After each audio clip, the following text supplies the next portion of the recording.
अब खबरें विस्तार से देख लेते हैं, बात कर लेते हैं पंजाब की। तो पंजाब में आज सियासत का सुपर शनिवार है। पंजाब में नामांकन का दौर जारी है जो 1 फरवरी तक चलेगा। नवजोत सिंह सिद्धू अमृतसर ईस्ट से नामांकन भरेंगे। सुबह 11:15 बजे सिद्धू नॉमिनेशन फाइल करने के लिए पहुंचेंगे। तो वहीं आम आदमी पार्टी के सीएम उम्मीदवार भगवंत मान धुरी सीट से भरेंगे पर्चा। सुबह 10:30 बजे मान अपना पर्चा आज दाखिल करेंगे। राजनीति के खेल में दोनों ही चेहरे अपनी जगह बना रहे हैं, लेकिन सिद्धू को कैसे घर से लेकर बाहर तक चुनौती मिल रही है, ये रिपोर्ट देखिए। नवजोत सिंह सिद्धू के नामांकन से पहले ही अमृतसर ईस्ट पर उनके लिए मोर्चा खुल चुका है। अकाली दल ने सिद्धू के खिलाफ बिक्रम सिंह मजीठिया को उतार दिया। मजीठिया ने नामांकन किया और पैदल घूम घूम कर नारा दिया, भाग सिद्धू भाग। 2004 से वो एमपी भी रहे हैं, एमएलए भी इस हल्के से लोगों ने बनाया है। श्रोमणी अकाली दल में भी रहे हैं, बीजेपी में भी रहे हैं और कांग्रेस में भी रहे हैं।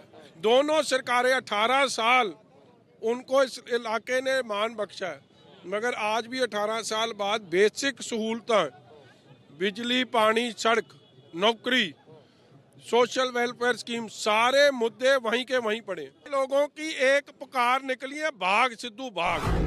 दरअसल ड्रग्स केस में मजीठिया पर सिद्धू लगातार निशाने लगा रहे हैं और यही वजह है कि मजीठिया के तेवर भी आक्रामक नजर आए। मजीठिया ने कहा कि अगर सिद्धू भागे तो पाकिस्तान वाले पंजाब में इमरान उन्हें सीएम बना सकते हैं। अब तो एक रास्ता रह गया, यहाँ से 20 किलोमीटर पार पाकिस्तान का बॉर्डर है। पाकिस्तान मुस्लिम लीग पार्टी एक है, उधर जाके उसका प्रधान बन जाओ। इमरान खान शायद पाकिस्तान पंजाब को आपको मुख्यमंत्री बना दे, यहाँ के लोगों के तो मुंह नहीं लगाना। मजीठिया लोगों को याद दिला रहे हैं कि 18 साल से सांसद विधायक रहने के बाद भी इलाके की जरूरतें सिद्धू ने पूरी नहीं की हैं। वहीं चुनाव से ठीक पहले सिद्धू की मुसीबतें और बढ़ गई हैं। सिद्धू की अमेरिका में रहने वाली बहन सुमन तूर ने आरोप लगाया है कि पिता की मौत के बाद सिद्धू ने मां और बहन को घर से निकाल दिया था। सिद्धू तो कुछ नहीं बोले, पर उनकी पत्नी ने इस पर जवाब दिया। मेरी मां चली गई, मेरी बहन चली गई, तुसी सारियां मेरियां मावा भैनां जिथे किते तुहानू मिलदा है, प्लीज इन्हू पुछो तू अपनी मावा भैनां नाल की कीता, क्यों कीता, एक पैसे पीछे। मैं उन्हां नू नहीं जानती, उन्हां दी कोई फादर दी पहली मैरिज सीगी किसी लेडी नाल, उत्थे 2 डॉटर्स होईयां सीगियां, सो मैं मेरे हुंदे मैं नहीं जानती उन्हां। ये तो अभी शुरुआत है। सिद्धू ही नहीं, चुनावी मैदान में उतरे हर नेता को अभी दांव पेचों का सामना करना पड़ेगा। पंजाब में नामांकन प्रक्रिया 1 फरवरी तक चलेगी। नामांकन पत्रों की जांच 2 फरवरी को होगी। नाम वापस लेने की आखिरी तारीख 4 फरवरी है, जिसके बाद 20 तारीख को वोटिंग होनी है और नतीजे 10 मार्च को आएंगे। तो आपने देखा पंजाब में सिद्धू की सीट पर मजीठिया उतर गए हैं। वहीं कांग्रेस के अंदर भी सिद्धू की मुश्किलें बढ़ती नजर आ रही है।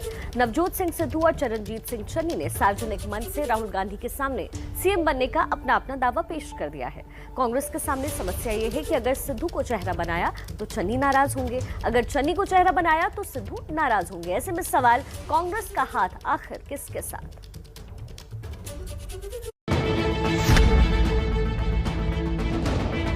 पंजाब में कांग्रेस की तरफ से सीएम पद का चेहरा कौन होगा?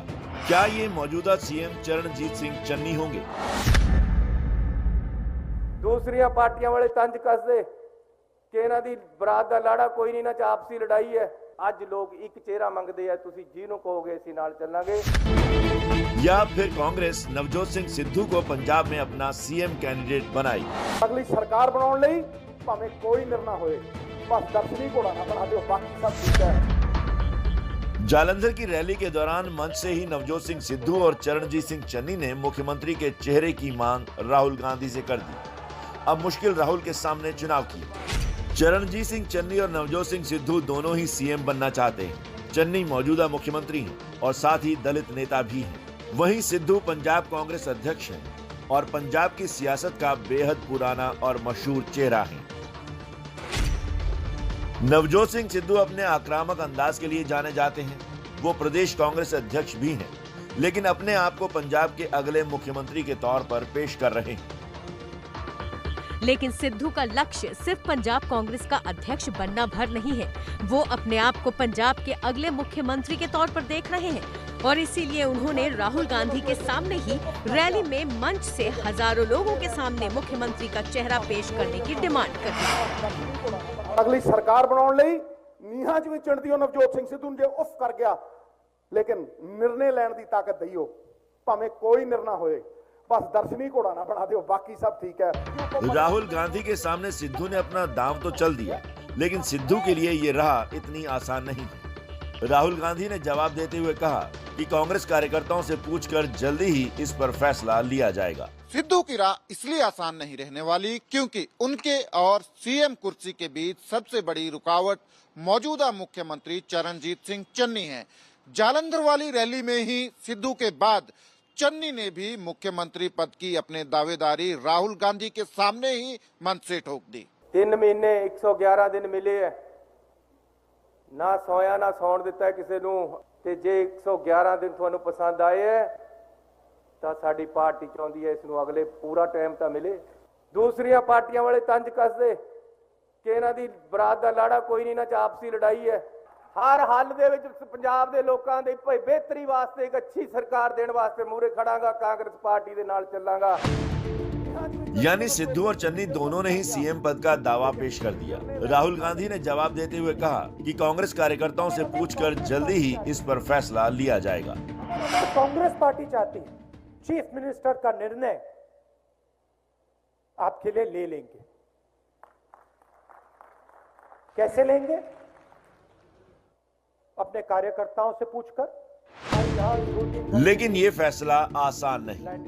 एबीपी न्यूज और सी वोटर के सर्वे में पंजाब में सीएम की पहली पसंद को लेकर लोगों की क्या राय है, ये भी आपको दिखाते हैं। पंजाब के लोगों से पूछा गया था कि कांग्रेस को किसके चेहरे पर चुनाव लड़ना चाहिए। इसके जवाब में 40% लोगों ने कहा था कि चरणजीत सिंह चन्नी के चेहरे पर कांग्रेस को चुनाव लड़ना चाहिए, जबकि सिद्धू के लिए सिर्फ 21% लोगों ने हाँ कहा था। वहीं 27% लोगों का जवाब था कि दोनों ही नहीं, और 12% लोगों ने जवाब दिया था पता नहीं। यानी अगर इसे संकेत के तौर पर देखा जाए तो सिद्धू की राह चन्नी के सामने आसान नहीं रहने वाली है। वैसे सिद्धू से जब एबीपी न्यूज ने पूछा कि क्या उनके और चन्नी के बीच किसी तरह का झगड़ा चल रहा है, तो उनका जवाब क्या था, सुन लीजिए। सिद्धू और मुख्यमंत्री चन्नी एक ही गाड़ी में हैं। सर, सवाल यह है कि क्या कांग्रेस एकजुट है? पहले से ही थी। राहुल जी ने क्या संदेश दिया आप लोगों को साथ? वो हमारी लीडिंग लाइट है। सिद्धू भले ही कह रहे हैं, लेकिन वो भी जानते हैं कि चन्नी की दावेदारी ज्यादा मजबूत है। ऐसा क्यों है, ये समझने के लिए चन्नी की सियासत को जानना होगा। पंजाब में दलितों की आबादी करीब 30% है। चन्नी रामदसिया सिख समुदाय से आते हैं। चन्नी की हिंदू दलितों के साथ सिख समुदाय पर भी अच्छी पकड़ है। राज्य में दलित सीएम या डिप्टी सीएम की मांग लंबे वक्त से है। चन्नी को चेहरा बनाने से दलित वोट के साथ सिख वोट भी कांग्रेस को मिल सकते हैं। अपनी ये मजबूती चन्नी जानते हैं, इसीलिए उन्होंने सिद्धू के दावा पेश करते ही फौरन अपना दावा भी राहुल गांधी के सामने पेश कर दिया और उन्हें याद दिलाया कि आखिर क्यों कांग्रेस ने कैप्टन और सिद्धू विवाद के बीच उन्हें सीएम बनाने का फैसला किया था। संवाददाता जगविंदर पटियाल की रिपोर्ट। कहते हैं अपने घर या दफ्तर में किसी को भी काम पर रखने से पहले उसकी पूरी पड़ताल कर लेनी चाहिए, नहीं तो कभी भी आपके विश्वास को चोट पहुंच सकती है। ऐसी विश्वासघात की कहानी सामने आई है आर्थिक राजधानी मुंबई से, जहां आस्तीन के सांप ने करोड़ों के सोने पर हाथ फेर दिया।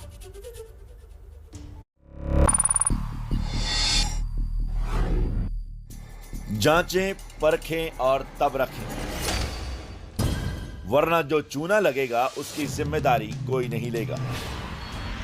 ऐसी एक घटना मुंबई के भुलेश्वर इलाके में हुई, जहां एक हीरे जवाहरात के व्यापारी के यहां काम करने वाला नौकर उनके लॉकर से करोड़ों के सोने के जेवर और लाखों रुपए कैश लेकर फरार हो गए। हद तो तब हो गई जब चोर व्यापारी के यहां लगे सीसीटीवी कैमरा और डीवीआर भी चुरा कर फरार हो गए। लेकिन 40 पुलिसकर्मियों की टीम मामला सुलझाने में कामयाब हो गई।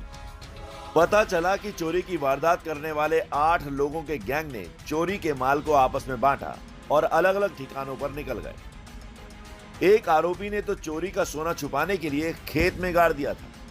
यह है वो तस्वीर जहां सोना गाड़ा गया था। सोना निकालने के बाद पुलिस टीम ने इस कामयाबी को फोटो के साथ शेयर किया था। तकरीबन 17.4 kg gold jewellery worth 8 crore 19 lakh along with 8.57 lakh cash चोरी करके निकल गए थे। इस पूरे मामले की तहकीकात की और इसमें 10 आरोपियों को अभी तक अरेस्ट किया है, जिनके पास से 89% प्रॉपर्टी रिकवर की गई है। आप देखिए नेटवर्क कितना बड़ा था। पहले आरोपी रमेश प्रजापति को राजस्थान के रेवधर से गिरफ्तार किया। पुलिस की छापेमारी में 2 और आरोपियों को राजस्थान के सिरोही से गिरफ्तार किया। जानकारी मिलने पर पुलिस ने मास्टरमाइंड गणेश को मध्य प्रदेश के इंदौर से और उसके 2 साथियों को मध्य प्रदेश के ही ओझर से छापा मारकर पकड़ लिया। पुलिस को जानकारी मिली कि बाकी 3 आरोपी राजस्थान में ही छिपे हैं, तो उनको भी राजस्थान से गिरफ्तार कर लिया गया। सोने के व्यापारी की गलती इतनी थी कि उसने 6 महीने पुराने नौकर गणेश को सारी चाबियां पकड़ा दी थी। मुंबई पुलिस भुलेश्वर सहित मुंबई के तमाम सुनारों को ये आगाह करना चाहती है कि उनके पास जो बड़ी ही कम समय से काम कर रहे हैं उनका बैकग्राउंड चेक करें, वो कहाँ रहते हैं वो चेक करें, साथ ही उनके ऊपर इतनी बड़ी जिम्मेदारी देने से पहले कई बार विचार करें। इस मामले में कुछ और आरोपी हैं जिनकी तलाश पुलिस अब भी कर रही है। कैमरामैन अनुप रस्तोगी के साथ सूरज ओझा, एबीपी न्यूज़, मुंबई। इस वक्त की बड़ी खबर आपको बता दें जो मध्य प्रदेश से इस वक्त आ रही है। मध्य प्रदेश के भिंड में यहाँ नाव पलटने का हादसा हुआ है। नाव पलटने का लाइव वीडियो भी सामने आया है जो आपको विचलित कर सकता है। अब तक मिल रही खबरों के मुताबिक कुल 12 लोग इस नाव पर सवार थे। 10 लोगों को बचा लिया गया, लेकिन 2 लोग अब भी लापता बताए जा रहे हैं। रेस्क्यू ऑपरेशन भिंड में लगातार जारी है। ये लाइव वीडियो भी सामने आया है। इस पूरे हादसे की तस्वीर कैमरे में कैद हुई है। 10 लोग, आपको बता दें खबरों के मुताबिक कुल 12 लोग इस नाव पर सवार थे। 10 लोगों को बचा लिया गया, लेकिन 2 लोगों की तलाश अभी जारी है। रेस्क्यू ऑपरेशन लगातार वहां जारी।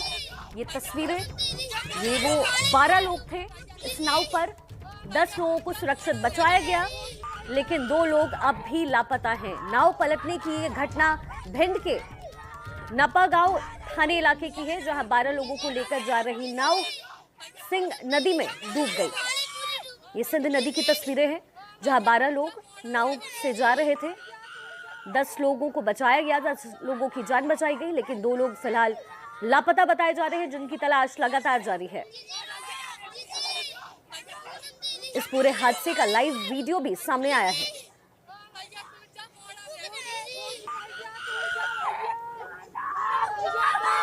बारह लोग सवार थे इस नाव पर, लेकिन ज्यादा भार की वजह से नाव धीरे धीरे नीचे जाने लगी और पानी में समाने लगी। लोगों में अफरा तफरी मचने लगी। नाव पर बैठे लोग चिल्लाने लगे। बस कुछ ही सेकंड के भीतर नाव पानी में डूब गई और लोग नदी में डूबने लगे। लोगों के बीच चीख पुकार मच गई। हालांकि ये तस्वीरें आपको विचलित कर सकती है। ये वो लाइव तस्वीरें हैं जो कैमरे में कैद की गई हैं। 12 लोग सवार थे। भिंड की ये घटना है। सिंध नदी में यह हादसा हुआ है। 10 लोगों को बचाया गया, लेकिन 2 लोग अभी लापता है, जिनकी तलाश में लगातार रेस्क्यू टीम जुटी हुई है। ये लोग सिंध नदी के रास्ते से तेहनपुर गांव लौट रहे थे। उसी वक्त ये पूरा हादसा हुआ। आसपास के लोग जान बचाने के लिए पानी में कूदते देखे जा सकते हैं। इसके बाद रेस्क्यू ऑपरेशन भी देर रात तक चला। नाव पर कुल 12 लोग सवार थे, जिनमें 10 लोगों को बचा लिया गया, लेकिन अब भी 2 लोग लापता बताए जा रहे हैं। सुबह तक रेस्क्यू टीम की मदद के लिए होमगार्ड और एसडीआरएफ की टीम भी मौके पर पहुंची। ज्यादा जानकारी के लिए आपको ब्रजेश राजपूत के पास लेकर चलते हैं। ब्रजेश, क्या पूरा मामला है और फिलहाल रेस्क्यू में कितनी टीमें लगी हुई हैं? हाँ, देखिए, बहुत ही दुखद खबर है और बहुत दुखद हादसा। ये भिंड जिले के नयापुरा थाने के टैनपुर गांव का मामला है। वहाँ पे एक भंडारा हुआ था, धार्मिक भंडारा, जिसमें ये लोग खाना खा के लौट रहे थे और एक छोटी सी नाव में आपने देखा कि 12 लोग सवार हो गए। सवार ही ना हुए, उसके बाद ये लोग फिर खड़े होकर जयकारा लगाने लगे और इस बीच में नाव में का संतुलन बिगड़ा और पूरी की पूरी नाव डूब गई। इसमें 12 लोग सवार थे, जिसमें ग्रामीणों ने तुरंत जल्दबाजी में 10 लोगों को निकाल लिया, मगर 2 लोग अब भी लापता है। देर रात तक रेस्क्यू काम चलता रहा था, अंधेरे के चलते रोक दिया गया था। अब सुबह 8 बजे के बाद से फिर उन 2 लापता लोगों की तलाश की जाएगी। मगर एक छोटी सी भूल, एक लापरवाही ने इतने बड़े हादसे को जन्म दे दिया। तो निश्चित ये बहुत दुखद और बहुत लापरवाही घटना है, जिसके चलते 2 लोगों की अब 2 लोग अभी तक लापता हैं और थोड़ी देर बाद ही उजाला होती फिर यहाँ रेस्क्यू शुरू होगा, जिसके लिए होमगार्ड्स और RDRF के जवान को बुला लिया गया है। ब्रजेश, बहुत शुक्रिया आपका इस पूरी जानकारी की। तस्वीरें आपको विचलित कर सकती थी। यह हादसा हुआ है भिंड में। बढ़ते हैं आगे। पश्चिमी उत्तर प्रदेश बीजेपी के प्रचार का गढ़ बना हुआ है। ये वही इलाका है जिसने बीजेपी को 2017 में सत्ता तक पहुंचाने में बड़ी भूमिका निभाई, लेकिन अखिलेश के साथ जयंत के आ जाने से लगता है कि बीजेपी की जड़ें हिलती हुई दिख रही हैं। और शायद यही वजह है कि पश्चिमी यूपी में प्रचार के लिए कूद पड़े बीजेपी के टॉप के नेता एक दिन भी इस इलाके को छोड़ नहीं रहे, क्योंकि सवाल जाट वोटर्स को साध कर रखने का है। पश्चिमी यूपी में प्रचार का सबसे ज्यादा शोर है, क्योंकि जाट वोटरों पर बीजेपी और एसपी दोनों की नजर है। यही वो इलाका है जो पिछले चुनाव में बीजेपी के लिए वोटों की खान बना था। लिहाजा अखिलेश और जयंत की जोड़ी इसमें सेंध लगाकर बीजेपी को डेंट मारना चाह रही है। तो सत्ता बचाए रखने को बीजेपी के लिए ये इलाका बचाना सबसे बड़ी चुनौती है। लिहाजा पश्चिमी यूपी में दोनों ओर से प्रचंड प्रचार चल रहा है। एक तरफ है बीजेपी के बड़े बड़े धुरंधर नेता, तो दूसरी तरफ अखिलेश और जयंत यादव। गृह मंत्री अमित शाह से लेकर अध्यक्ष जेपी नड्डा, मुख्यमंत्री योगी आदित्यनाथ से लेकर डिप्टी सीएम प्रदेश अध्यक्ष तक केंद्रीय मंत्री सब पश्चिमी यूपी में प्रचार के लिए पहुंच रहे हैं। नड्डा, अमित शाह और सीएम योगी तो इस प्रचार टीम के परमानेंट मेंबर हैं। ये तीनों आज भी पश्चिमी यूपी में प्रचार करेंगे। आज दिल्ली से एक और नेता मदद के लिए पहुंचेंगी, वो है स्मृति ईरानी। तो विरोधियों की ओर से अखिलेश और जयंत की जोड़ी आज भी पश्चिमी यूपी में मौजूद होगी। दोनों गाजियाबाद और हापुड़ में साझा प्रेस कॉन्फ्रेंस करेंगे। लेकिन आज फिर बीजेपी का प्रचार व्यापक होने वाला है। गृह मंत्री अमित शाह मुजफ्फरनगर और सहारनपुर में प्रचार करेंगे, जहां अमित शाह प्रभावी मतदाता संवाद कार्यक्रम करेंगे, जनसंपर्क अभियान चलाएंगे, संगठन के लोगों के साथ बैठक करेंगे। पार्टी अध्यक्ष जेपी नड्डा का बरेली, इटावा और अया में प्रचार का कार्यक्रम है। सुबह 9:40 पर बरेली के हार्टमैन कॉलेज के करीब बड़ा बाग हनुमान मंदिर में दर्शन। सुबह 10:15 बजे भोजीपुरा विधानसभा की महानगर कॉलोनी में घर घर जनसंपर्क। दोपहर 12:20 पर इटावा में पार्टी कार्यकर्ताओं के साथ बैठक। दोपहर 2 बजे इटावा विधानसभा में घर घर जाकर जनसंपर्क का कार्यक्रम। दोपहर 3:10 पर औरैया में जालौन चौराहे पर वोटरों के साथ संवाद। सीएम योगी आदित्यनाथ आज बागपत और गाजियाबाद के चुनावी दौरे पर होंगे, जहां वो प्रभारी वोटरों के साथ संवाद कार्यक्रम करेंगे। तो बागपत में उनका अस्पताल के निरीक्षण का भी कार्यक्रम है। कल भी सीएम योगी पश्चिमी यूपी में थे। मेरठ में उन्होंने एक मेडिकल कॉलेज का निरीक्षण किया था। उसके बाद जनता से संवाद कार्यक्रम किया। कल सीएम योगी मेरठ में थे, तो आज केंद्रीय मंत्री स्मृति ईरानी मेरठ में प्रचार की कमान संभालेंगी। स्मृति ईरानी भी मेरठ में संगठन के लोगों से बातचीत करेंगी और डोर टू डोर कैंपेन करेंगी। तो बीजेपी और समाजवादी पार्टी दोनों ही पार्टियां यूपी चुनाव जीतने के लिए पुरजोर कोशिश कर रही है। दोनों पार्टियों के नेता जीत के बड़े बड़े दावे पेश कर रहे हैं। डिप्टी सीएम केशव प्रसाद मौर्य का दावा है कि 10 मार्च को समाजवादी पार्टी समाप्त हो जाएगी। तो बीजेपी को जवाब देने अब भतीजे के साथ चाचा शिवपाल भी खड़े हो गए। यूपी के चुनाव मुकाबले में 2 ही पार्टियां हैं और दोनों ओर से जीत के अपने अपने दावे हैं। आगरा में प्रचार के लिए पहुंचे डिप्टी सीएम केशव प्रसाद मौर्य ने कहा कि 10 मार्च को समाजवादी पार्टी समाप्त हो जाएगी। मैंने स्पष्ट तौर से ये कहा है कि भारतीय जनता पार्टी 300 से ज्यादा सीटें जीत रही है। सपा गठबंधन का सुपड़ा साफ हो रहा है। बसपा और कांग्रेस का कहीं अता पता नहीं है। फिर से यूपी में बीजेपी की सरकार बनने जा रही है। प्रथम चरण से लेकर के अंतिम चरण तक माहौल 2017 वाला 22 में भी है। इटावा की जसवंत नगर सीट से नामांकन भरने के बाद शिवपाल सिंह यादव ने भी न सिर्फ अपनी रिकॉर्ड तोड़ जीत का दावा किया, बल्कि भतीजे की अगुवाई में समाजवादी सरकार बनाने का दावा किया। हमारी पूरे उत्तर प्रदेश की जनता से अपील है, जो अखिलेश यादव के नेतृत्व में जो गठबंधन बना है, तो प्रचंड बहुमत से 2022 के चुनाव में जिताए, जिससे अखिलेश यादव इस प्रदेश के मुख्यमंत्री बने और इस गठबंधन की सरकार बने।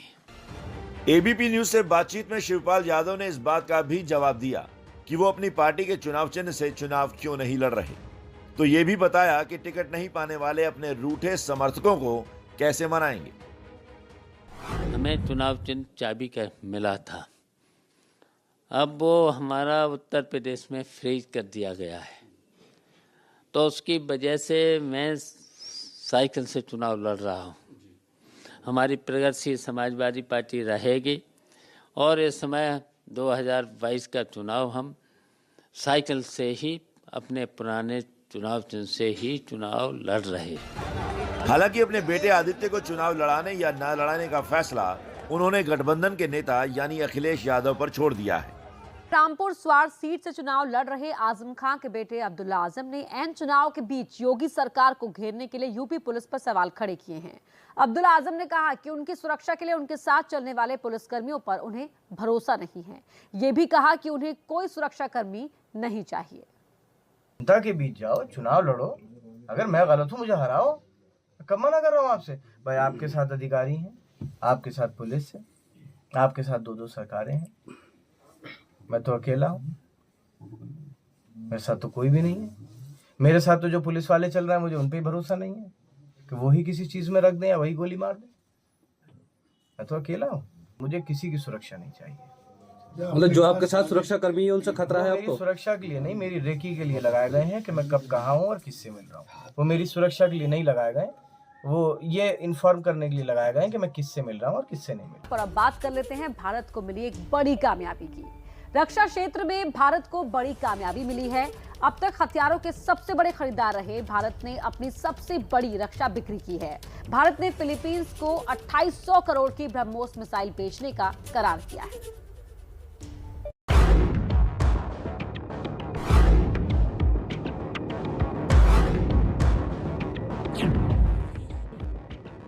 दुश्मनों के दिलों में खौफ पैदा करती है ब्रह्मोस मिसाइल। दुश्मन के ठिकाने को पल भर में अचूक निशाने से तबाह करती है ब्रह्मोस मिसाइल। और अब ब्रह्मोस ने देश को गर्व करने का नया मौका दिया है। Supersonic cruise missile BrahMos missile के निर्यात के लिए फिलीपींस से करार किया है। फिलीपींस पहला देश बना जिसे सुपरसोनिक क्रूज मिसाइल ब्रह्मोस निर्यात की जा रही है। भारत का रक्षा क्षेत्र में पहला सबसे बड़ा निर्यात ऑर्डर है ये करार। सूत्रों के मुताबिक सौदा करीब 2800 करोड़ रुपयों का है। फिलीपींस को ब्रह्मोस का एंटी शिप वर्जन दिया जा रहा है। इस मिसाइल को समुद्र तट से लॉन्च किया जा सकता है। This deal of course opens the doors for all defense equipment in India, whether it not just be BrahMos but all the other defense systems which we are making. DRDO has done a lot of R&D in this side. The industries are working a lot in various defense products. So all of them now have a worldwide potential to export, not just to the Philippines, to many other countries also possibly in the future. दक्षिण चीन सागर में Philippines के चीन से चल रहे तनाव के बीच भारत के ब्रह्मोस मिसाइल के निर्यात को एक बड़ी सामरिक साझेदारी माना जा रहा है। उम्मीद की जा रही है कि ऐसे और भी सौदे किए जा सकते हैं। This is the first order for export of the BrahMos missile system. It's a major development, it's a happy occasion, and it's a beginning, and we expect that many more exports should be coming in the future. रूस की मदद से तैयार की गई ब्रह्मोस को भारत ने prime strike weapon घोषित किया है। ब्रह्मोस भारत की थल सेना, वायुसेना और नौसेना तीनों के ही जंगी बेड़े का हिस्सा है। चीन से तनातनी के बीच भारत की सुरक्षा के लिए ब्रह्मोस LAC पर भी तैनात है। आज एक बार फिर पश्चिम यूपी में अखिलेश यादव और जयंत चौधरी की साझा प्रेस कॉन्फ्रेंस है। गाजियाबाद और हापुड़ दोनों ही जगह ये दो नेता साझा प्रेस कॉन्फ्रेंस करेंगे। कल भी दोनों ने पश्चिमी यूपी के दो बड़े शहरों मुजफ्फरनगर और मेरठ में प्रेस कॉन्फ्रेंस की थी और योगी सरकार पर हमला बोला था।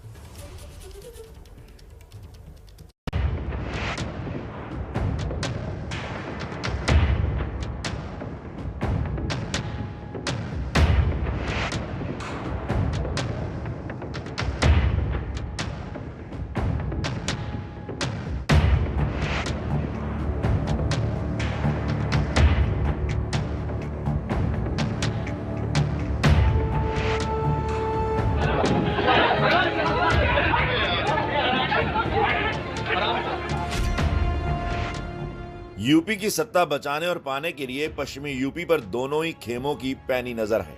लिहाजा बीजेपी के बड़े बड़े धुरंधरों के प्रचार के जवाब में अब अखिलेश और जयंत की जोड़ी ने भी इस इलाके पर फोकस बढ़ा दिया है। कल मुजफ्फरनगर में दोनों नेताओं ने साथ साथ प्रेस कॉन्फ्रेंस की। नकारात्मक सोच को हमेशा नकारा है, इस चुनाव में भी नकारात्मक सोच को नकारने का काम करेंगे और मुझे उम्मीद है कि इस बार ऐतिहासिक जीत होने जा रही है। विजय रथ और दर्जनों गाड़ियों के साथ अखिलेश जयंत का काफिला नेशनल हाईवे 58 पर पहुंचा और मेरठ की ओर बढ़ने लगा। रास्ते में एबीपी न्यूज की टीम भी रथ के भीतर दाखिल हुई। अखिलेश और जयंत दोनों से बातचीत की।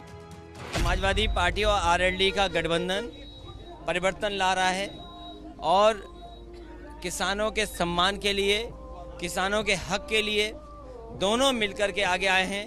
नकारात्मक राजनीति खत्म हो, जो समाज में बंटवारा करते हैं वो खत्म हो। एक बार पुनः जो गंगा जमुनी संस्कृति है, जो एक दूसरे के साथ रह करके जो लगातार यहाँ के क्षेत्र के लोगों ने यहाँ खुशहाल बनाया, एक बार फिर उसी दिशा में हम दोनों मिलकर के चले।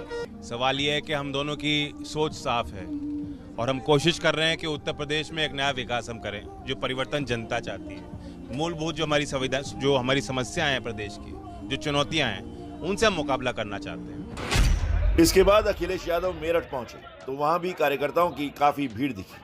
अखिलेश को कार्यकर्ताओं ने घेर लिया, धक्का मुक्की तक हुई। किसी तरह अखिलेश को वहां से निकाला गया। जब दोनों प्रेस कॉन्फ्रेंस के लिए आए तो निशाने पर सीएम योगी ही रहे। अखिलेश यादव ने योगी आदित्यनाथ के तमंचावादी वाले बयान का जवाब दिया। तो भारतीय जनता पार्टी के पहले मुख्यमंत्री हैं जिन पर इतने आपराधिक मुकदमे थे। डिप्टी सीएम इनके उनसे ज्यादा उन पर आपराधिक मुकदमे थे। जिन पर ऐसे मुकदमे होंगे वो तमंचेबाज होंगे कि जिन पर एक भी मुकदमा नहीं होगा वो तमंचेबाज होंगे। अखिलेश यादव का ये पलटवार कुछ दिनों पहले सीएम योगी के दिए बयान पर था। तमंचावादी का जवाब देने के बाद मेरठ में अखिलेश यादव किसानों के मुद्दे को भुनाना नहीं भूले। मुझे खुशी है कि वेस्टर्न यूपी के किसानों ने भारतीय जनता पार्टी के दरवाजे बंद कर दिए हैं, इसीलिए दिल्ली में बैठक हो रही है। इनके विधायक, इनके नेता गांव में दौड़ाए जा रहे हैं, इनके विधायक सांसद कूटे जा रहे हैं, इनके पूर्व मुख्यमंत्री को जनता में अपमानित होना पड़ रहा है, इसीलिए ये उत्तर प्रदेश के बाहर दिल्ली में कार्यक्रम कर रहे हैं। जयंत चौधरी जी ने भारतीय जनता पार्टी के लिए वेस्टर्न यूपी में दरवाजे बंद कर दिए हैं। अखिलेश जिस साफगोई से जयंत की ताकत की तारीफ कर रहे हैं, बीजेपी के भीतर भी उससे खलबली मची होगी, क्योंकि सबको मालूम है इस बार पश्चिमी यूपी में किसानों की नाराजगी का मुद्दा बड़ा बनने वाला है। देखिए, यूपी चुनाव में इस बार एक तरफ अपराध का मुद्दा उठ रहा है तो वहीं दूसरी तरफ जातीय गोलबंदी हो रही है। ऐसे में यूपी की चुनावी राजनीति में प्रभावशाली जातियां कैसे अगला मुख्यमंत्री अपना देखना चाहती है, इस पर सी वोटर ने सर्वे किया। आइए आपको नतीजे दिखाते हैं। आज जो सर्वे है वो जातियों के लिहाज से सीएम की पसंद कौन, और ऐसे में सबसे पहली जाति और उसकी पसंद का मुख्यमंत्री कौन है, सवाल अब आपके सामने टेलीविजन स्क्रीन पर हम दिखाने जा रहे हैं। अलग अलग जातियों का मूड क्या है इससे आप समझ जाएंगे। और सबसे पहले ब्राह्मणों को लेकर ये जवाब सामने आ रहा है कि सीएम के लिए ब्राह्मणों की पसंद कौन। लीजिए, योगी आदित्यनाथ ब्राह्मणों की सीएम के तौर पर पहली पसंद बने हुए हैं। 67% लोग कह रहे हैं सीएम के तौर पर उन्हें योगी पसंद है। ये ब्राह्मणों की पसंद के तौर पर बाजी मारते हुए योगी आदित्यनाथ नजर आ रहे हैं। दूसरे नंबर पर अखिलेश यादव जरूर है, लेकिन फासला बहुत ज्यादा है योगी के मुकाबले। योगी 67% और अखिलेश यादव महज 16% लोगों की ही पसंद समझ में आ रहे हैं। यहाँ पर 6% मायावती लोगों की पसंद बनी हुई है। तो ब्राह्मणों की पहली पसंद योगी आदित्यनाथ के उत्तर प्रदेश के जिस हिस्से से चुनाव शुरू होगा वहां पर इसी जाति का प्रभाव माना जाता है। और ये कौन सी जाति आप समझ गए होंगे अब तक, मैं जाटों का जिक्र कर रही हूं। अरे सवाल ले आइए जल्दी से टेलीविजन स्क्रीन पर। जाटों से जुड़ा हुआ यह सवाल है, जाट अगली जाति और जाटों की सीएम पसंद कौन है। आंकड़ा अब आपके सामने, ये लीजिए, 37% योगी आदित्यनाथ को सीएम के तौर पर पसंद कर रहे हैं, 28% अखिलेश यादव को सीएम के तौर पर पसंद कर रहे हैं, 14% मायावती को, और दिलचस्प है 21% अन्य का नाम भी ले रहे हैं। सर्वे के अगले सवाल पर, और अगली जाति कौन सी। अभी तक आप ब्राह्मणों के मन की बात जान चुके हैं, आप जाटों के मन की बात जान चुके हैं, मुसलमानों के मन की बात अब जानिए। सीएम के लिए मुसलमानों की पहली पसंद कौन। और लीजिए, अखिलेश यादव यहां पर बाजी मारते हुए नजर आ रहे हैं। करीब 80%, अगर मैं इसको कहूं तो शायद गलत नहीं होगा, 78 4%, क्योंकि यह आंकड़ा है 78% मुसलमान उत्तर प्रदेश में अखिलेश यादव को मुख्यमंत्री बनता देखना चाहते हैं और महज 4% योगी आदित्यनाथ के नाम का समर्थन करते हैं। 13% मायावती का नाम भी ले रहे हैं, लेकिन बड़ा हो जाता है यह आंकड़ा 78% का, क्योंकि अगर उत्तर प्रदेश की बात की जाए तो करीब 19% मुसलमानों की आबादी है। अब अगला सवाल पिछड़ी जातियों से जुड़ा हुआ, क्योंकि कहीं ना कहीं पिछड़ी जातियों के इर्द गिर्द उत्तर प्रदेश में राजनीति आगे बढ़ाई जा रही है। और मौर्य सैनिक की सीएम पसंद कौन, यहां देख लीजिए मामला, 52% योगी को पसंद कर रहे हैं, लेकिन 28% अखिलेश के नाम पर मोहर लगा रहे हैं, 13% मायावती का नाम ले रहे हैं और अन्य 7% कह रहे हैं। लेकिन ये सबसे बड़ा आंकड़ा 52% जो योगी आदित्यनाथ को एक बार फिर से देखना चाहता है उत्तर प्रदेश का सीएम। और आगे आप देखिए, ये बेहद दिलचस्प आंकड़ा है, क्योंकि यहां बात कुर्मी और कुशवाहा कर रहे हैं। प्रदेश के अंदर जो कुर्मी और कुशवाहा वोटर है वो सीएम के तौर पर किसको देखना चाहता है। और यहां पर भी देखिए आप, कहीं ना कहीं वो सेंधमारी जो अखिलेश यादव लगाते हुए नजर आ रहे हैं, क्योंकि 53% जो लोग हैं वो योगी आदित्यनाथ के नाम पर मोहर लगा रहे हैं, लेकिन 27% कुर्मी कुशवाहा अखिलेश यादव का नाम भी तो ले रहे हैं। शिमला में पिछले 24 घंटे में हुई ताजा बर्फबारी के बाद पूरे शहर में बर्फ की सफेद चादर बिछ गई है। यहां पारा 0 डिग्री तक पहुंच गया है। बर्फबारी और कड़ाके की ठंड से लोगों को खासी मुसीबत का सामना करना पड़ रहा है। जगह जगह अलाव जलाकर लोग ठंड से बचने की कोशिश कर रहे हैं। और अब बात बिहार की। शराबबंदी को सफल बनाने के लिए बिहार में बड़ा फैसला हुआ है। बिहार में अब गुरुजी को जासूस बना दिया गया है। दरअसल सरकारी फैसले के मुताबिक अब सरकारी शिक्षकों को शराबियों और शराब की सप्लाई करने वालों की खबर मोबाइल नंबर पर देनी होगी। सरकार ने नया मोबाइल नंबर भी जारी किया है। साथ ही आपको जानकारी ये दे दें कि इन शराब माफियाओं के बारे में बताने वाले शिक्षक का नाम गोपनीय रखा जाएगा। इनकी जानकारी भी गोपनीय रखी जाएगी। एक टोल फ्री नंबर दिया गया है सरकार की तरफ से, जहां इन शिक्षकों को शिकायत दर्ज करानी है, शराब माफियाओं के बारे में जानकारी देनी है। शराबबंदी के लिए गुरुजी जासूसी करेंगे और फिर सरकारी अधिकारी को जानकारी देंगे।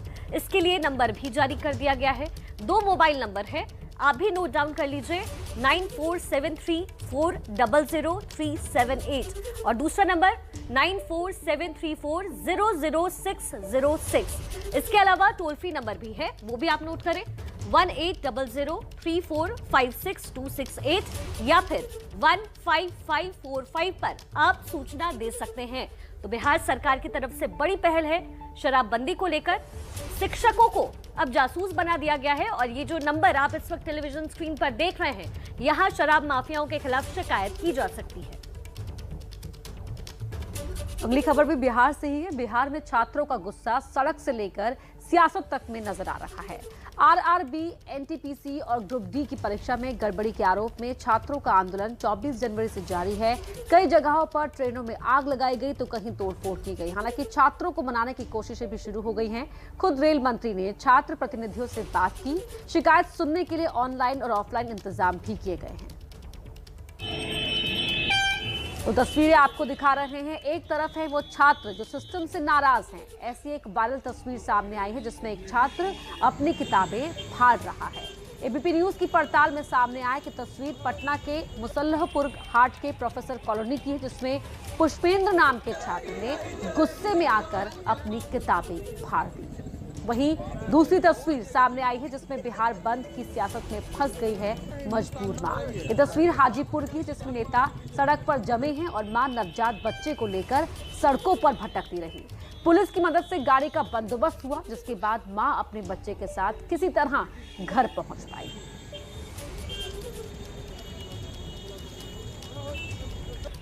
देखिए, आरआरबी एनटीपीसी की परीक्षा धांधली को लेकर परेशान छात्रों को मिला सरकार का आश्वासन।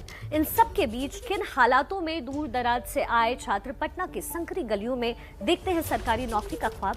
देखिए हमारी संवाददाता निधि श्री झा की एक्सक्लूसिव रिपोर्ट। 28 जनवरी को पटना समेत बिहार के अलग अलग शहरों में प्रदर्शन हुआ। कई जगह पर प्रदर्शन उग्र हो गया। सवाल दे दिया गया, इसे नाम दे दिया गया राजनीतिक। ये कहा गया कि छात्र प्रदर्शन कर तो रहे हैं, लेकिन इसमें सियासी रंग चढ़ा हुआ है। लेकिन क्या 28 जनवरी को अलग अलग शहरों में जो प्रदर्शन चल रहा था उसमें छात्र थे? जवाब है नहीं। मैं पटना के हाट मुसल्लापुर एक इलाका है, उस इलाके में पहुंची हुई हूं और यहाँ पर जो मुझे तस्वीरें दिख रही हैं, मैं चाहूंगी जरा आप भी इन तस्वीरों को देखिए। ये सभी छात्र हैं। पिछले कुछ दिनों से ये सभी छात्र प्रदर्शन क्यों कर रहे हैं, इनकी क्या मजबूरियां हैं? अलग अलग जिले से ये सभी छात्र पटना पढ़ने आए हैं, लेकिन क्या इसके पीछे वजह हैं, ये बताइए आप। अभी टेस्ट सीरीज मैं देख रही हूँ, टेस्ट सीरीज, ये किस चीज़ की टेस्ट सीरीज? ये लेवल 1 की टेस्ट सीरीज है, पहले ग्रुप डी का दे रहे हैं। इससे पहले एनटीपीसी में तो जो धांधली हुई है तो जानिए रहे हैं, 20 गुना रिजल्ट देंगे, नहीं दिया। मधेपुरा से पटना की दूरी कितनी है? लगभग 250 किलोमीटर दूरी है। 250 किलोमीटर। यहाँ आप क्यों आए मधेपुरा में? आपने क्यों नहीं पढ़ाई की? देखिए यहाँ पर जो है ना सुविधा बहुत ज़्यादा है पटना में, मतलब पढ़ाई का, टीचर हुआ, लाइब्रेरी हुआ या लॉज हुआ, सब कुछ का व्यवस्था यहाँ पर हो जाता है पूर्ण रूप से। घर पे मधेपुरा में होता है क्या, जो वहाँ पर उतना व्यवस्था नहीं है, इसीलिए आता है। और क्या, हम भी मधेपुरा से हैं, मधेपुरा जिला से हैं। हम भी 2000 रेलवे फर्स्ट बार रेलवे ग्रुप डी का मतलब वैकेंसी निकला था, 2017 से रह रहे हैं पटना में और अभी तक तैयारी चल रहा है। एक बार रेलवे का तैयारी कर रहे हैं, सिर्फ एक बार मौका मिला है। अगर पिछली बार देख रहे थे हम लोग का जो जूनियर सीनियर सब था, वो सब साल में, सब साल 1-2 साल में वैकेंसी निकलते रहता था। तो वो सब मतलब मेरे मतलब गांव का जितना है सब जो है ना 2 साल 3 साल तक तैयारी करता था कहीं पे और उसका नौकरी हो जाता था। हम लोग अभी 5 साल से लगभग तैयारी कर रहे हैं। 2016 में इंटर पास किए हैं, अभी 22 हो रहा है। 22 में मेरा गार्जियन और गाँव का लोग भी बहुत मजाक उड़ाता है इधर उधर, इतना दिन से तुम क्या कर रहा है। उससे पहले एग्जाम्पल देता है, उसको देखो, उसके देखो, उस 2 साल तैयारी किया और उसको हो गया, तुम 5 साल में क्या करें? हमको बताइए, हम उसको जवाब क्या देंगे? क्या आपने कभी सोचा कि नेता दलितों के घर जाते हैं, ब्राह्मण के घर जाते हैं, अपने कार्यकर्ता के घर जाते हैं, खाना खाते हैं, लेकिन क्या बेरोजगार के किराए के कमरे में कभी गए हैं? मैं आपको राकेश से मिलवाती हूँ। पटना में एक लॉज में ये रहते हैं और मैं आई हूँ यहाँ पर। ये पढ़ाई कर रहे थे, हालांकि मैंने इनको अभी डिस्टर्ब करने की कोशिश की है, मैं उसके लिए आपसे माफ़ी चाहती हूँ, क्योंकि मुझे पता है कि पढ़ाई आपके लिए इन दिनों कितना ज़्यादा इम्पोर्टेंट है और जिस तरीके से प्रदर्शन चल रहा है। आप उस प्रदर्शन में थे? जी नहीं मैम, मैं उस प्रदर्शन में नहीं था, लेकिन मैं देख रहा था सब चीज़ और बहुत ही बुरा लगा था वो सब। क्या दिक्कतें आती हैं? राकेश, आप कहाँ के रहने वाले, अपने बारे में बताएंगे? मैं झारखंड स्टेट से हूँ और गोड्डा डिस्ट्रिक्ट से रहने वाला हूँ। मैं यहाँ पे 2017 से पटना में रह रहा हूँ और अभी तक मेरा किसी में 1 नंबर से छूट जा रहा है, किसी में मेंस एग्ज़ाम में भी क्वालिफाई नहीं हो पा रहा हूँ, पीटी में मतलब कि हो जाता है। तो इस कारण से बहुत सारा प्रॉब्लम फेस करना पड़ता है यहाँ पे। मतलब अब तो कभी कभी मन करता है कि नहीं, पढ़ाई लिखाई छोड़ दो, क्योंकि बहुत साल हो गया, 5-6 साल बहुत मायने रखता है किसी के लिए भी, और वैकेंसी उतना आती नहीं है जितना पहले आती थी। तो आपने देखा कि छात्र किस कदर परेशान हैं, लेकिन सियासतदान अपनी रणनीति बना रहे हैं। उनकी परेशानी की दूसरी ही वजह है। यूपी में चुनाव है तो नीतीश बाबू का बयान यूपी की सियासत में प्रचार न करने को लेकर आया है। इसी पर नजर पड़ी है कार्टूनिस्ट इरफान की। क्या किया है व्यंग्य, आइए देखते हैं।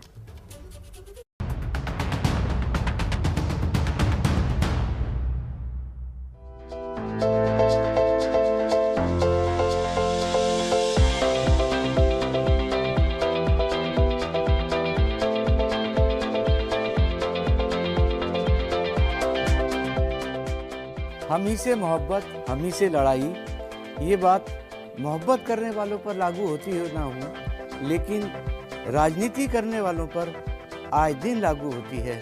अब देखिए ना, नीतीश कुमार उत्तर प्रदेश में अपने प्रत्याशी तो खड़े कर रहे हैं, लेकिन उनका प्रचार करने नहीं आएंगे। सही भी बात है भाई, क्योंकि बिहार में जिस पार्टी के साथ में वो लपलपाटा कर रहे हैं, उसके साथ में उत्तर प्रदेश में लड़ेंगे कैसे? और अब बात पंजाब की राजनीति की। पंजाब में आज सियासत का है सुपर शनिवार। पंजाब में नामांकन का दौर जारी है जो 1 फरवरी तक चलने वाला है। अब सिलसिलेवार तरीके से आपको बताते हैं आज कौन कौन नामांकन दाखिल करने वाला है। नवजोत सिंह सिद्धू अमृतसर ईस्ट से नामांकन भरेंगे। सुबह 11:15 बजे सिद्धू नामांकन भरने के लिए पहुंचेंगे। तो वहीं आपके सीएम उम्मीदवार भगवंत मान धुरी सीट से भरेंगे पर्चा। सुबह 10:30 बजे मान अपना पर्चा दाखिल करने पहुंचेंगे। राजनीति के खेल में दोनों चेहरे अपनी जगह बना रहे हैं, लेकिन सिद्धू को कैसे घर से लेकर बाहर तक चुनौती इस वक्त मिल रही है, आपको इस रिपोर्ट के जरिए दिखाते हैं। नवजोत सिंह सिद्धू के नामांकन से पहले ही अमृतसर ईस्ट पर उनके लिए मोर्चा खुल चुका है। अकाली दल ने सिद्धू के खिलाफ विक्रम सिंह मजीठिया को उतार दिया। मजीठिया ने नामांकन किया और पैदल घूम घूम कर नारा दिया, भाग सिद्धू भाग। 2004 से वो एमपी भी रहे हैं, एमएलए भी इस हल्के से लोगों ने बनाया है, श्रोमणी अकाली दल में भी रहे हैं, बीजेपी में भी रहे हैं और कांग्रेस में भी रहे हैं। दोनों सरकारें 18 साल उनको इस इलाके ने मान बख्शा है, मगर आज भी 18 साल बाद बेसिक सहूलतें, बिजली, पानी, सड़क, नौकरी, सोशल वेलफेयर स्कीम, सारे मुद्दे वहीं के वहीं पड़े। लोगों की एक पुकार निकली है, भाग सिद्धू भाग। दरअसल ड्रग्स केस में मजीठिया पर सिद्धू लगातार निशाने लगा रहे हैं और यही वजह है कि मजीठिया के तेवर भी आक्रामक नजर आए। मजीठिया ने कहा कि अगर सिद्धू भागे तो पाकिस्तान वाले पंजाब में इमरान उन्हें सीएम बना सकते हैं। अब तो एक रास्ता रह गया, यहाँ से 20 किलोमीटर पार पाकिस्तान का बॉर्डर है। पाकिस्तान मुस्लिम लीग पार्टी एक है, उधर जाके उसका प्रधान बन जाओ। इमरान खान शायद पाकिस्तान पंजाब को आपको मुख्यमंत्री बना दे, यहाँ के लोगों के तो मुंह नहीं लगाना। मजीठिया लोगों को याद दिला रहे हैं कि 18 साल से सांसद विधायक रहने के बाद भी इलाके की जरूरतें सिद्धू ने पूरी नहीं की। वहीं चुनाव से ठीक पहले सिद्धू की मुसीबतें और बढ़ गई हैं। सिद्धू की अमेरिका में रहने वाली बहन सुमन तूर ने आरोप लगाया है कि पिता की मौत के बाद सिद्धू ने मां और बहन को घर से निकाल दिया था। सिद्धू तो कुछ नहीं बोले, पर उनकी पत्नी ने इस पर जवाब दिया। मेरी मां चली गई, मेरी बहन चली गई, तुसी सारियां मेरियां मावां भैनां जिथे किते तुहानू मिलदा है, प्लीज इन्हू पुछो तू अपनी मावां भैनां नाल की कीता, क्यों कीता, एक पैसे पिछे। मैं उन्हां नू नहीं जानदी, उन्हां दी कोई फादर दी पहली मैरिज सीगी किसी लेडी नाल, उनके 2 डॉटर्स होईयां सीगियां, सो मैं मेरे हुंदे मैं नहीं जानदी उन्हां नू। ये तो अभी शुरुआत है। सिद्धू ही नहीं, चुनावी मैदान में उतरे हर नेता को अभी दांव पेचों का सामना करना पड़ेगा। पंजाब में नामांकन प्रक्रिया 1 फरवरी तक चलेगी। नामांकन पत्रों की जांच 2 फरवरी को होगी। नाम वापस लेने की आखिरी तारीख 4 फरवरी, जिसके बाद 20 तारीख को वोटिंग होनी है और नतीजे 10 मार्च को आएंगे। वहीं यूपी में रोज डोर टू डोर कैंपेन में जुटे अमित शाह एक दिन के लिए उत्तराखंड पहुंचे। उत्तराखंड के रुद्रप्रयाग पहुंचकर अमित शाह ने धामी की पीठ थपथपाई तो हरीश रावत पर चुटकी लेकर सूबे के चुनावी प्रचार को दिलचस्प बना दिया। उत्तराखंड में कांग्रेस के सबसे बड़े चेहरे हैं हरीश रावत, लेकिन वो किस सीट से चुनाव लड़ेंगे उसके लिए कांग्रेस को 2 बार लिस्ट जारी करनी पड़ी और सीट बदलनी पड़ी। कांग्रेस के इसी कंफ्यूजन पर अमित शाह ने करारा प्रहार किया है। उत्तराखंड में प्रचार के लिए पहुंचे अमित शाह ने रुद्रप्रयाग से हरीश रावत पर बड़ा हमला बोला। लोग ऐसे नहीं माना, आपने तो सरकार चलाई, हमने क्या किया इसका हिसाब किताब उत्तराखंड की माता और बहनों के सामने रखा है, हमारे दलित भाइयों के सामने रखा है, उत्तराखंड की जनता के सामने। आप भी जरा हिसाब किताब लेकर इसी चौराहे पर आ जाओ, मेरे युवा मोर्चे के कार्यकर्ता को मैं भेजूंगा। आपके 70 साल मोदी जी के 7 साल हमारा पलटा। रुद्रप्रयाग में अमित शाह ने महिलाओं, अनुसूचित जाति और 6 विधानसभा के कार्यकर्ताओं को वर्चुअल रैली के जरिए संबोधित किया और पुष्कर सिंह धामी के लिए वोट की अपील की। अमित शाह अपने बयानों से उत्तराखंड की लड़ाई को पुष्कर सिंह धामी वर्सेस हरीश रावत बना रहे हैं, लेकिन हरीश रावत ही कांग्रेस के सीएम कैंडिडेट हैं। इस पर खुद हरीश रावत अभी इशारों में बात कर रहे हैं। बड़े उत्साह का वातावरण है, बड़ा जोश है लोगों में और लोग कांग्रेस को लाना चाहते हैं और भाजपा को तड़ी पार करना चाहते हैं। वही जो पिया मन भाई बार बार यही बात आप कहते हैं, नामांकन आपका हो गया है, अगर जीतती है तो मुख्यमंत्री का चेहरा भी रहेंगे, जनता ये भी देख रही है। आपका मन क्या कहता है, हम वही रहेंगे। अमित शाह ने उत्तराखंड पहुंचकर सीट बदलने वाले फैसले पर चुटकी लेकर हरीश रावत की दुखती रग पर हाथ रखा है, तो जवाब में हरीश रावत ने सीएम धामी के नाम पर यही काम किया। मान है, यदि धामी जी को तो बेचारों को भाजपा ने सीरियसली नहीं लिया, नहीं तो 4.25 साल उनको राज्य मंत्री तो बना देते, मुख्यमंत्री तो छोड़ दो, वो तो बाद में मिल गया ये आ गया कहने के लिए उनको मुख्यमंत्री बना दिया। उन्होंने एक बात के लिए बहुत सीरियसली ले रही है, लोगों ने उनको एक संज्ञा दे दी है कि वो खनन प्रेमी है। नदी नाले गाड़ गधेरे, गंगा यमुना पीली नीली सब नदियां खोल दी। रामनगर की जगह हरीश रावत के लाल कुआं से चुनाव लड़ने के पीछे की वजह का पता नहीं, पर पार्टी ने सोच विचार कर ही सबसे बड़े नेता की सीट बदली होगी। लेकिन सवाल है कि क्या हरीश रावत के लिए यहाँ भी मुश्किल खड़ी होगी, क्योंकि उनसे मुकाबला कर रहे बीजेपी उम्मीदवार उन्हें बाहरी बता रहे हैं। जब तक रिजल्ट ना आ जाए तब तक तो चुनौती रहता है, मगर अगर कांग्रेस पार्टी ने किसी स्थानीय व्यक्ति को यहाँ पर उतारा होता तो शायद बड़ी चुनौती होती। पैराशूट कैंडिडेट, बाहरी कैंडिडेट के पक्ष में लोग यहाँ पे नहीं है। लोगों को अपने बीच का, अपने साथ का, अपनी पहुँच का व्यक्ति चाहिए, जिसके रूप में मैं यहाँ पर हूँ, तो निश्चित रूप से कहीं कोई चुनौती नहीं है। तो जहां जहां चुनाव है वहां वहां घमासान है। हर घमासान से जुड़ी अपडेट आप तक पहुंचाते रहेंगे।